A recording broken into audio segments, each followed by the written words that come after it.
Hi, I just thought I'd share my experiences with mounting the Insta360 One R 360 degree lens module on a drone. My original plan was to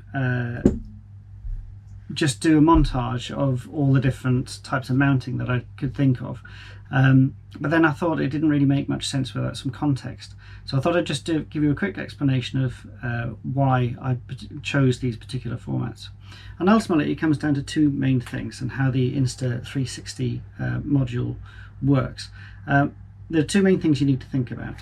The first is the distance between the two lenses. That's where the stitch line happens.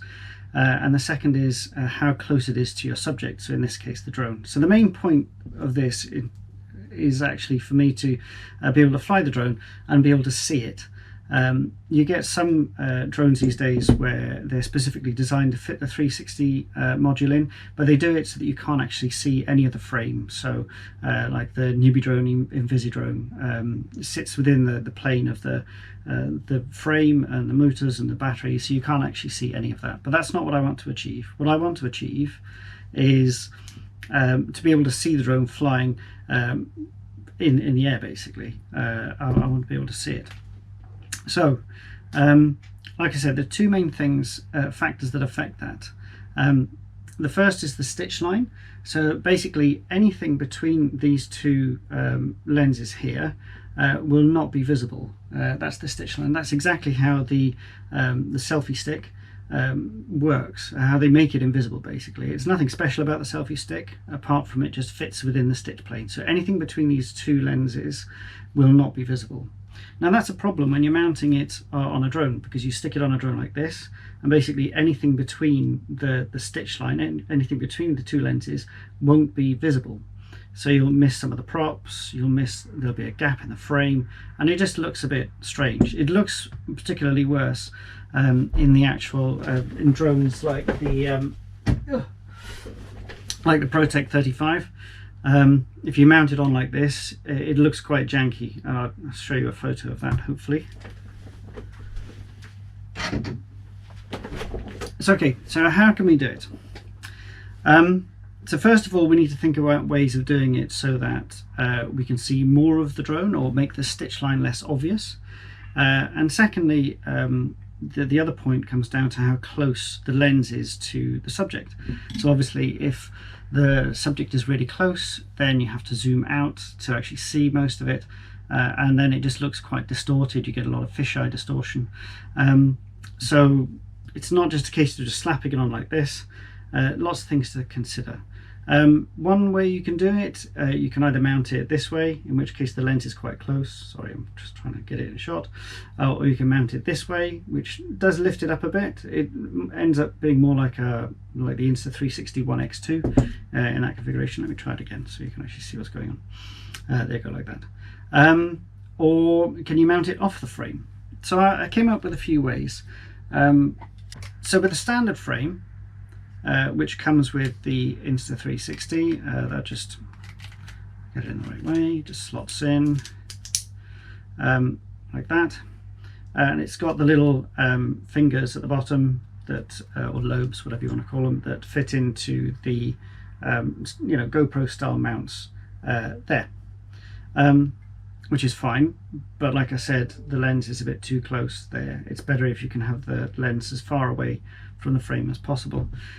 So what I did was I printed a vertical mount, which I shall get out in a second. So I printed this in TPU using my Ender 3 printer.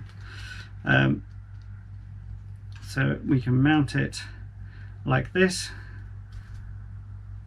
Okay, and it fits like that. And then that fits in like that. Okay, well, as it actually happens, the 3D print that I found for this particular one, I got this from Thingiverse, didn't actually fit the lobes on the standard camera mount, so I actually had to print another one. I had to remix someone else's 3D print, just because the distance from the top of the lobe to the bottom of this mounting plate wasn't big enough in the standard one, so I had to make it bigger. So yes, you can stick that on there basically, and it means you can mount the lens vertically, which does give you a better separation from the lens to the frame, but you still have this problem of the stitch line being through the frame, so you're still going to miss things. So how can we do it? So you can either mount it vertically, or you can mount it leaning forward a bit. So then what happens is the stitch line goes diagonally through the frame, so you'll see slightly more of the props. And you'll still get a join line in the actual frame itself, so you will see some of the frame missing. I mean, ideally you'd want to stick the 360 right slap bang in the middle, because the stitch line being between the props, it doesn't really matter, because all the props are being shot. You'll only miss a bit of the, basically the flight controller and any other gubbins underneath. But that's not practical when you've got a battery on the back of this. This is the 6S version of the Nazgul 5 V2 analog. So those 6S batteries are quite big, and you can't put them anywhere else on the top plate. So what else can we do? Well, how about getting further distance from the frame? So see if we can get a better angle. So what you can do, you can get things like this. So this is a metal extender arm that comes with the Insta360 bike bundle, which I bought on sale. So then what you can do, I've got some pictures to show you anyway, but in fact that'll probably be easier than me trying to put these arms together. So the first one you'll see is the arm sort of outwards, and then the camera sort of pointing upwards. As you can see, the stitch line then is forward of the props. Obviously the camera's leaning forward. You've got another one with the vertical arm sort of sticking outwards again, and then this time the camera being horizontal, and you can see the stitch line goes above the plane of the quad. And in that situation, everything is in shot. The downsides to this, obviously, you've got this big mass at the end of your quad. It's quite heavy. It puts a lot of strain on the 3D print mount. And also it makes the front motors have to work harder to keep the quad stable. As it happens, it's not actually that hard to fly. You don't notice it that much. I mean, yeah, it feels front heavy, but it's not as bad as you think it is to fly. It's still pretty usable. I mean, you can't throw this thing around in proper freestyle. It's more sort of cruising around, because there's a lot of strain that you're putting on this front 3D mount. Other ways you can do this, you could stick the arm facing upright.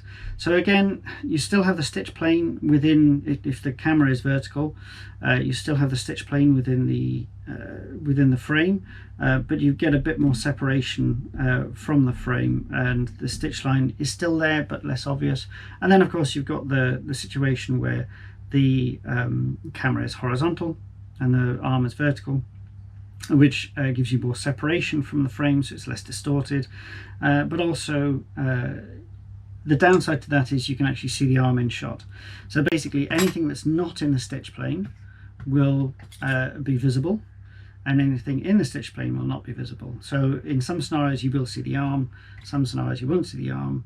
There are pros and cons to each of those, and ultimately it comes down to which one you prefer. I still haven't decided on which one I like. I mean, in terms of practicalities, just keeping it on the frame in a vertical mount is the easiest. Leaning it forward, that gives reasonable results. It's not ideal because you still get the stitch line in there. I quite like the out front with the horizontal camera. I don't mind seeing a little bit of a little bit of the arm in there. I mean, because it's in front of the battery anyway, so it's not that much of a problem. But it's more problematic to fly, and you always feel a bit wary flying like that, just because you've got all this mass out the front. So yes, there are my thoughts on this. What I'll do now, I'll show you a montage of all of the footage I captured, and I hope that's been useful. I mean, to be fair, this is a very niche application in a niche hobby. So I can't imagine many people would be that bothered about it, but hopefully it's been useful to someone. And yeah, enjoy the montage, and I'll see you in the next one. Bye.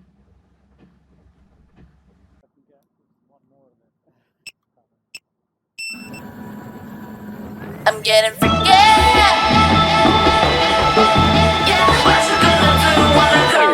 Everybody know I'm a visual. Yeah, I kill it cold like a criminal. I'm everybody's type, but nobody can deny. Yes, you know I get it. 나는 아무리 봐도 I'm getting freaky. Yeah, I'ma bring the crazy. Get that freaky on. Get that freaky on. I'm getting freaky. Get it right. Get that freaky on. 신경 끄고 다 같이 freaky. Yeah, I'ma bring the crazy. Get that freaky on. Get that freaky on. I'm getting freaky. Get it right. 상관하지 마.